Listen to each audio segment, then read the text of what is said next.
Welcome to Better Bedtime Chronicles. You're listening to Nicole and Bridget. Together we have 15 years experience working directly with families struggling with sleep challenges. We share stories, advice, and deep dives into all things sleep. Let's go. It's really good to be back. Yeah, we've been on a little bit of a break. Yes. An unofficial break that we decided to take. Yeah, sorry, everyone. We have busy summers with little ones. We each have 3, as some of you know. And so we just were working with our clients, and with limited time, it ends up being all client work, I think. And the fun stuff in our job, which this is the funnest part for me anyway, gets put to the back burner. So thanks for being patient with us. Yeah, but we're back. Here we are. We have a topic today. We do. And we think, maybe know for sure, that it will impact all of you if it hasn't already, which is potty training. Potty training, toilet training, nighttime toilet training. Definitely comes with the territory. Do you ever get asked if you know a potty training consultant? Yes. I've asked if we are potty training consultants. Well, right? Me too. People have asked me that before. No, we don't have a lot of skill in that area. No, except I don't experience. have a lot of skill. Our own lives. But I do get asked that, and I'm like, that is a really smart idea, because people, like with sleep, I think, struggle with the toilet training. We do know something about how potty training impacts sleep. So we're going to touch on that stuff today. Yeah, and we know that certain best practices we use with sleep might also work with toilet training, depending on how old your child is. Yeah, for sure. Things like the expectations that we have and how we follow through and how we handle these requests. So we're going to get into all these things today. And as always, if you think of something else you want to hear more about, please write us, because we are totally open to ideas. Yeah, as we were approaching this topic today, I was feeling a little bit of apprehension. As I mentioned, potty training is not my strong suit as a parent, although I think I can start to say I'm shifting on that a little bit. We just finished potty training our third, and it went like really well. And so I think maybe I'm learning from the error of my ways, as the saying goes. And something wiser than that, I think, with what we just talked about of this third child and the difference in how we enter it with our first, maybe. Yeah, it's interesting you say that, because I was kind of reflecting on what happened and how our potty training experiences went. And for those who don't know, with our first, I would say we kind of like did it all in such an intense way. We were like so ready to do it perfectly, that was kind of like the thing. And we did all the reading and made all the plans and, had the perfect timing. I'm using air quotes. And, we thought we had like a really good plan in place because we had a lot of apprehension about it. So we were like, yeah, let's get prepped, whatever. And then when we did it, we were so intense and so stressed. And it was just like such a stressful period as parents. And it went really terribly, honestly. And I feel terrible in hindsight for my little girl, because she just, she was the brunt of our inexperience and the brunt of our anxieties. And I was reflecting on that and thinking, like, how often does this come up in sleep work as well? Right? Like when we meet families who are just desperate to get it right and working so hard and coming from like a really good place, of course, as I was too, but get really, wrapped up in the process and really intense about the process and kind of lose sight of, of the goals and I guess of the, I don't know. Yeah. The chill vibes they need to carry into some of this parenting calm work. Yes. The calm. Yeah. Which is hard as a first time. I know I was a total anxious mess. And I think the first, as you say, like the first kid gets the brunt of a lot of these things, wild expectations, rigidness that's just not serving us well. So yeah, interesting. Yeah. So I think that's a big difference too, is coming in it with a different mindset and you had a different outcome. We were talking about this idea of, And what did we do differently this time? I think like we were chill. Like we tried not to put too much pressure on ourselves or on our kiddo. And we just let, things happen. We accepted accidents as like a natural part of the process. We didn't expect things to be perfect or to go exactly as they should, again, air quotes, go. Yeah. And the same thing is really valuable in sleep work. Right? I agree. The ups and downs are so central to the sleep process. Yeah. they're learning. I think that's a really important concept, like with sleep training and with toilet training. It's a learning process, right? And so you would never expect your kids to be able to like read the first day you put a book in front of them, right? You're there. This is a learning process. So having that expectation is really helpful. And to that point, because everyone learns differently and has a different way they comprehend or, adapt to things, the timeline would look different, or how successful, using your quotes again, like you can see me, would make a difference too. This also feeds into this thing that I feel strongly about, especially with toddlers and preschoolers. And we, with sleep work, often talk about like control, right? Well, what can we give them to control so they can fill their bucket and feel that satisfaction and go through that, while we still maintain control of things like bedtime. When is it? Where is it? Who's putting me to bed? What's available? And I think with this age group, it's the same idea where they only can control so many things, right? Eating, maybe some around their sleep, right? What they're going to decide to do, and toileting. Yeah. So it's exciting to be like, oh, I can control this, right? I can decide not to go, and I'm not going to go tonight, right? You've heard those stories all the time of like kids who have like held it for 24 hours and their parents are like calling the family doc, like, should we be worried? Yeah. Normal. Or forcing it out. Like, I have to at bedtime, which we're going to talk about how to deal with the constant requests, especially if you're new to toilet training, especially nighttime toilet training, and you're trying to get your little one into bed and they're like, I have to pee, I have to pee, I have to poop. And then they do squeeze out like 2 drops, or they do squeeze out like the tiniest little poop. We hear about this all the time and have definitely been there ourselves. So we'll talk about how can you make sure you're giving them the space to use the toilet, but still keeping your bedtime boundaries intact. We can definitely get into that as well. Do you think, when we hear from people, or even amongst our peers, let's say, do you think sometimes the expectations that people have with their little ones toileting are too high, reasonable? What are your thoughts? I mean, I can at least speak from my own experience, and I think we do start out with expectations that are too high. I think as parents, like always, we're just trying to do the best we can do, right? That's kind of like the underlying thing that I think all parents have in common.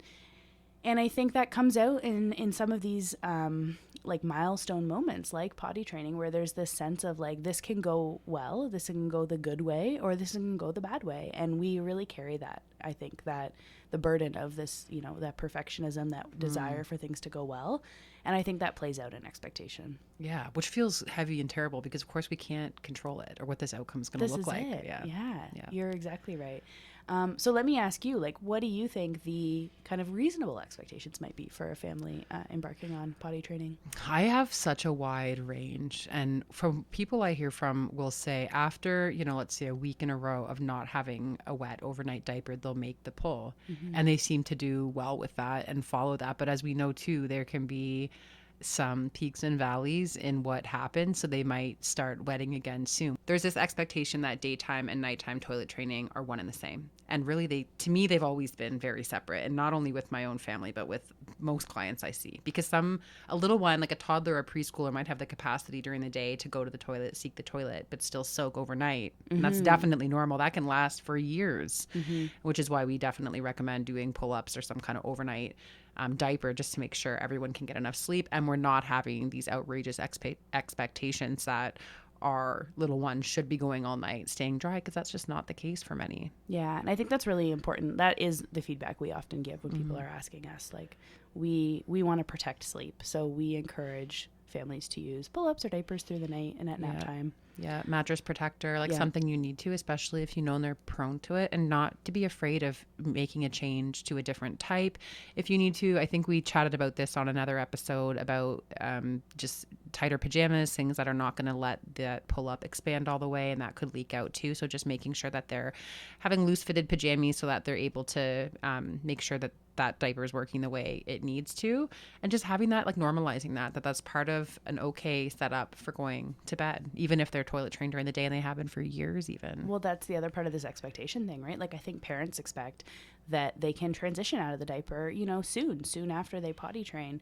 And that's just not often the case. Yeah. In fact, it's very normal for even school-age children to be wearing pull-ups at nighttime. Yeah, absolutely it is. And that can be hard too, because as they get older and things change with their peers, it might not be what they want and it might feel different. I know for sure genetics play a role in how that looks. So if you have in the family, it's been a thing where there's been bedwetting go on or that sort of thing, can feel really hard. But just like we're saying, with having reasonable expectations about it, like, I know this is normal for my child. And of course, if you are worried, you always can speak with your caregiver. But I think it's, from what we see, it's pretty common to have this go on. Yeah, absolutely. So people ask us, and right now I'll ask you, what is the best age? What's a normal age to go through nighttime toilet training? I would say, yeah, every kid's different. There is no good answer to that question. You really just have to follow your kiddo's lead. We're looking for things like consistent dry nights, low stress. That's key here. So if your kid's feeling like pressure from you or from their peers or from grandma to get out of this, that's not going to be a good situation for anyone. Yeah. So yeah, low pressure, low stress, they already have some skills, their body has the capacity, right? Like it's really, really at this nighttime training is really about body capacity more than it's about anything else. So sometimes their bladders just aren't developed enough, and you'll be able to tell because they won't be able to keep their beds dry at night. And then if they can't, no pressure, no stress, no shame. Yeah. We're not going to blame them for what's happening. We're just going to say, oh, okay, well, your body's not ready. We'll try again in a few months. Yeah, right? I like that. And yeah, just really, really, I cannot stress enough, like, take the pressure off. Take the pressure off them. And on that note too, when you think about their stress level or how they're feeling about it, what about outside of that? If there's big changes happening in their lives, like a new baby coming, right? Or has just arrived, or they're changing daycare rooms or preschool rooms, moving. Is it fair to say when those big changes are around them, let's put a pin in this? Yeah, absolutely. Right. Yeah. Yeah. I completely agree. And I would also say it's very normal to see like what we would, I'm using air quotes here, but regressions around like potty training, toileting around those milestones, right? Because kids, again, back to this control piece, they'll control whatever they can. And if the only thing they have to control is when they pee and where they pee, when they're experiencing emotional distress as a result of any of these life changes, it's going to come out in their urine. And that happens all the time in my house. Does it? Yeah, it does, right? Especially like they see a new baby getting their diaper changed and, right. oh, they had a poop or like whatever it is. And then they're like, oh, I'm going to just go ahead and pee my pants now. Right? Yeah, exactly. So that makes a lot of sense. So really what I'm hearing and what I agree with is there's no real right age. It just depends on the kid, the signs of readiness. I know, and I was given this advice years ago before I ever had even thought about toilet training, is the lazy method, which is what I totally did. And that is waiting till spring after they're like toddlerhood and just there's no diapers that morning. Yeah. And because for me, I noticed, I'm like, these guys are definitely in control here. And I didn't try it ahead of time, mostly because I had heard this rumor, and I believe this to be true, that the earlier you start, especially trying to force it, the longer it can take to toilet train. Yeah. Because they're maybe not ready, right? Or they're about to go through some of these changes that are inevitable, but we've asked a lot of them from a young age, and now we're going to have some regressions, which comes with the territory, and that's okay. Yeah. Signs of readiness is really important, I think, for potty training and for sleep training, frankly. Like when we talk about when is a good time to sleep train, well, we talk about like hitting that 4-month sleep regression, having those sleep cycles mature into like a more adult looking sleep cycle, all of those things. And so it's the same thing with potty training. Like we're just not going to do it until our body is ready. I like that. Even if the pressures are there, no matter how many sticker charts or Smarties they're offered or whatever, if it's not really all the way there, just circle back to it at another time and let this go off your shoulders too. Because this, like parents too, and especially I find a lot of us, we try to be particular or maybe some might say controlling about certain things in our lives. And with the sleeping, eating, toileting, we have to let some of these things go. We can control parameters around it and what's available, but like they're going to do what they're going to do, period. And so someone had shared this idea of like, just in the spring, hopefully we don't have carpet. We didn't, hooray. Or we're outside a lot, and they just get dressed with underwear, and they're also old enough to talk about this with. And I always use the communication like techniques in this book, Happiest Toddler on the Block, where you're really simple with your words and you imagine yourself as your child's ambassador to the world and learning. And I remember using some of these techniques back then at the time.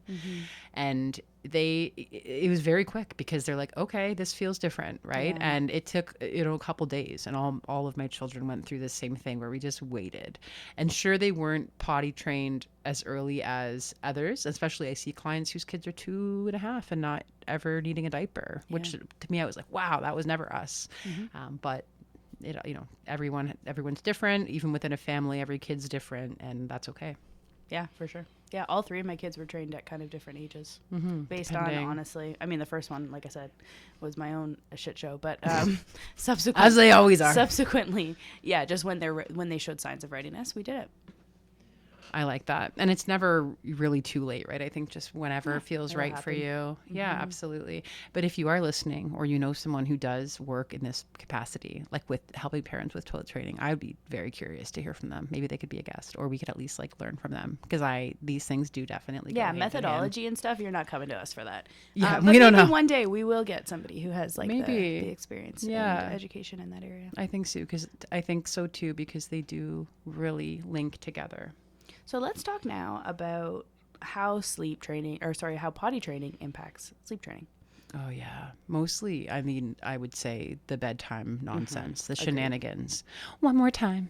Take me one more. Oh, now I have to poop. Oh, let's go. Yeah, you finish the whole routine, tuck them in. Oh, I have to go to the bathroom. And then you're like, oh, well, I guess we're potty training now, so I have to listen to their body, right? Like, you want to hear their cues. You want to respond. Yes. And then next thing you know, you've spent 3 hours. Back and forth.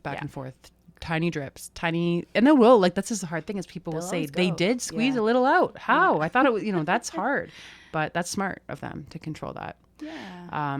So what do we do?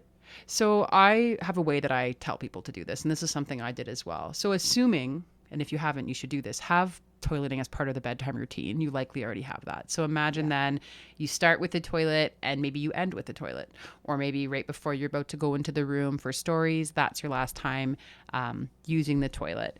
Then we do something called the potty pass. This is what I love to do anyway. And people can be very creative and make it. I literally will draw a toilet on a piece of cardstock paper, or have the parent do it, or have something that counts as the potty pass.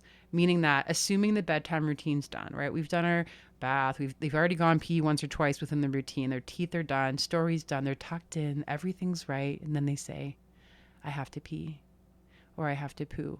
And they get one time.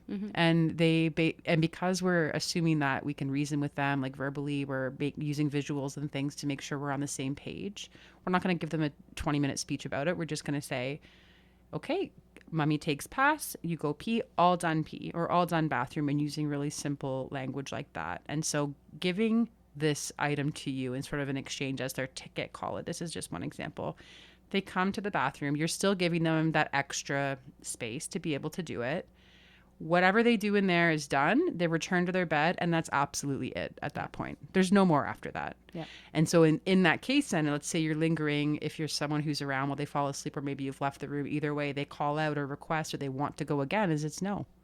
Yeah. And that sounds ice cold. And I think sometimes people have a hard time with that, but you have to understand at that point, this is about setting a boundary. Yeah. And you know that they don't need to go because they just went however many times before they hit the bed. They're also wearing a diaper. Like, it's not the end of the world if they pee in their diaper. They've done it for their whole lives so far, right? Yes. It's not going to ruin the potty training. People worry about that. Two separate things, I think, the daytime toilet training and the nighttime. And some people are creative with whatever this item is that they can like exchange, or they just have a visual, or if they're a little older, they would just say, this is last time. Yeah. One time. That's it. Because you've already done it. So you're already giving them some grace to go again. One and done. What are your thoughts on that? Yeah, I completely agree. I think like a key, way to think about this is thinking about like what are their needs in those moments, right?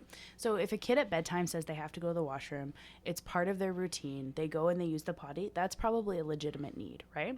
When they're asking for the 4th time to return to the washroom, they're telling you, I need to go potty. They do not need to go potty. Their needs in that moment are consistency and boundaries and sleep, right? Because now these, imaginary toileting needs that they're creating are actually infringing on their real valid needs of going to sleep, on time with their routine, whatever.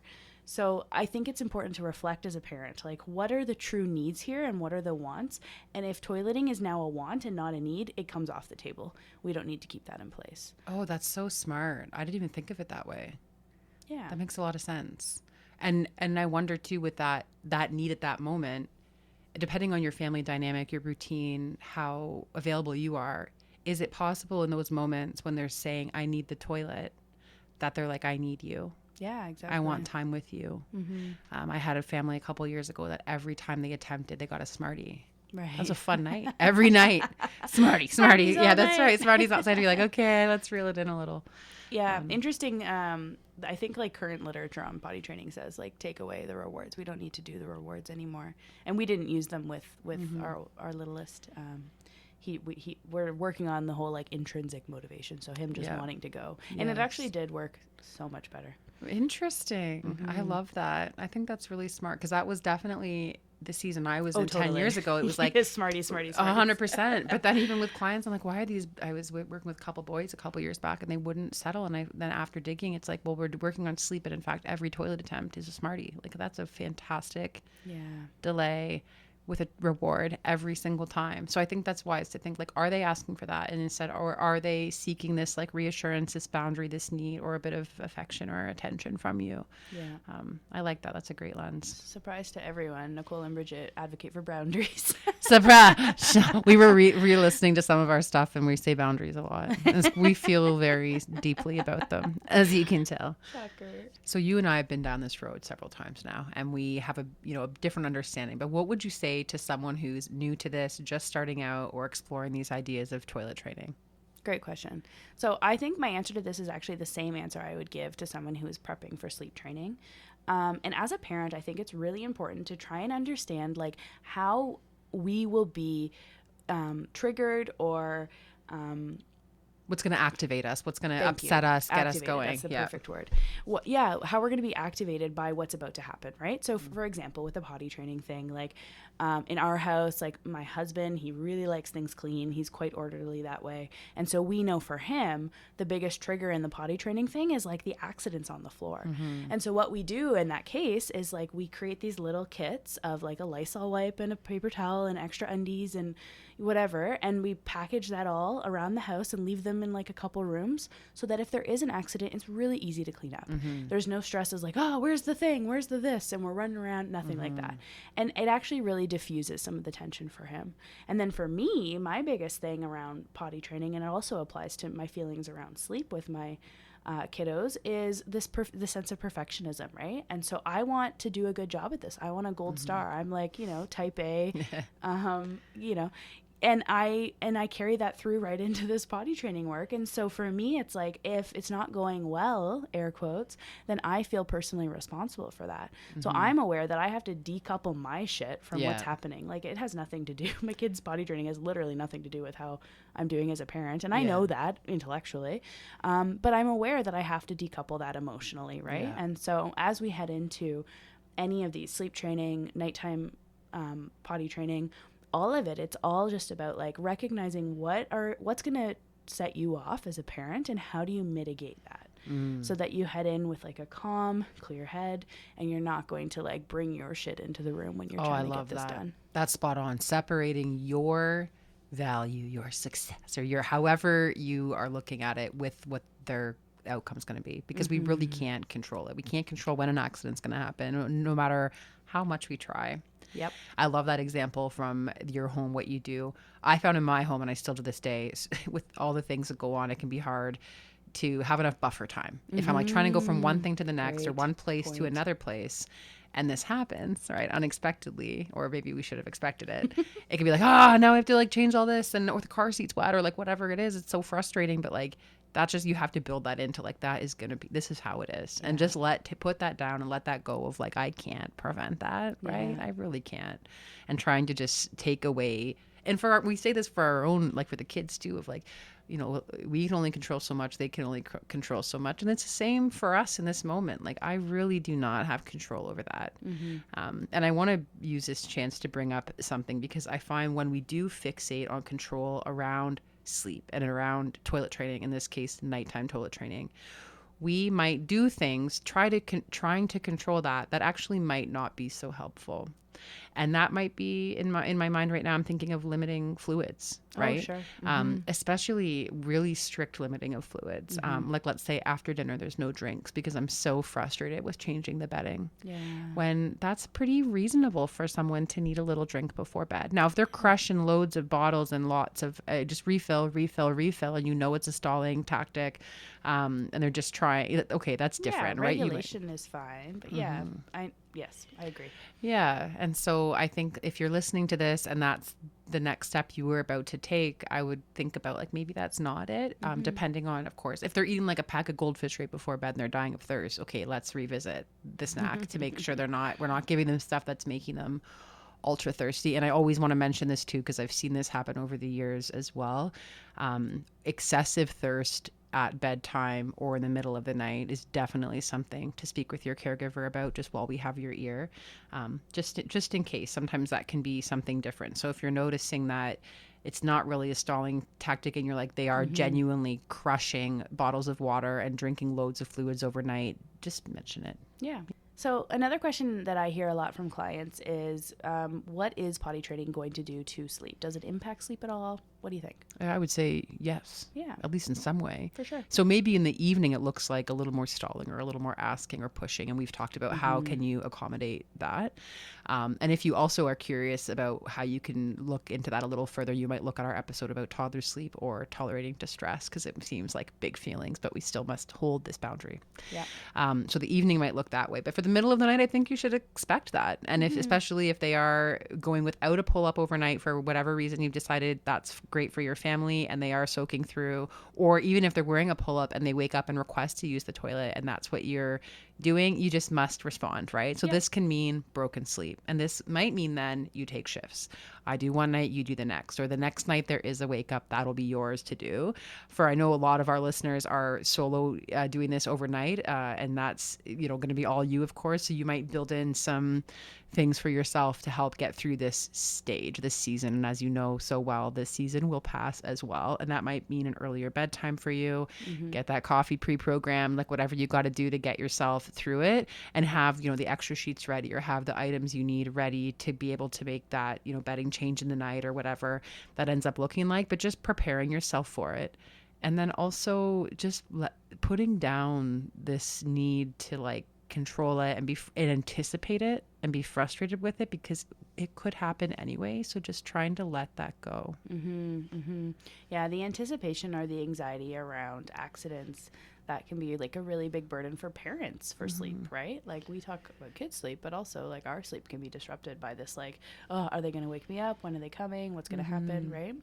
So yeah, so certainly sleep disruption common during the sleep training or the potty training period. Yeah, I would expect it. And like many things, right? Any change that goes on is you can see an impact on sleep. And that doesn't mean we get rid of our sleep hygiene and we change our routine completely and make these massive adjustments that were otherwise working great. It's in fact more important to keep those things in place when there's a change like this, to help them feel safe, help them feel secure. They know what to expect. And, even if you're going through this change, I would even compare it to a sleep regression or learning a new skill that can show up with looking at changes in sleep. It could be a week or two or more at times, and you still try to keep those other pieces in place as best you can. Yeah, consistency is so important, and consistency creates security. It does. And even though in the moment it can feel like, oh, it's mean to not do this. Why do I feel guilty for not? And what you said was really spot on earlier in this episode. And that is that even if they're seeking out, I want to pee again, or I need this again, they're actually, in fact, expressing a need of like, I need security, I need reassurance, or I need to know that this is still here. So you responding with that sort of authority, which can sound scary to say that word around bedtime, but I believe that's very true, is you show up confidently with authority to get them ready for bed and follow through on this every step of the way. So yeah, long story short, sleep training and potty training, they tend to impact one another. And best advice we have for you is to try and just like take it one day at a time, try and regulate your own emotions around it, be as chill as you can, reduce the intensity, and just accept that, it's going to be a bit of a bumpy road. It will. And this too shall pass. As we know, it feels like in the moment it won't, right? Or it can you go through these ebbs and flows, but it will absolutely pass. One day you won't be buying these things anymore, these pull-ups, these diapers. And it's okay to just give your kids some grace with it and give yourself some grace with it too. Absolutely. Thank you so much for listening again. We'll have another episode for you soon. Have a great week.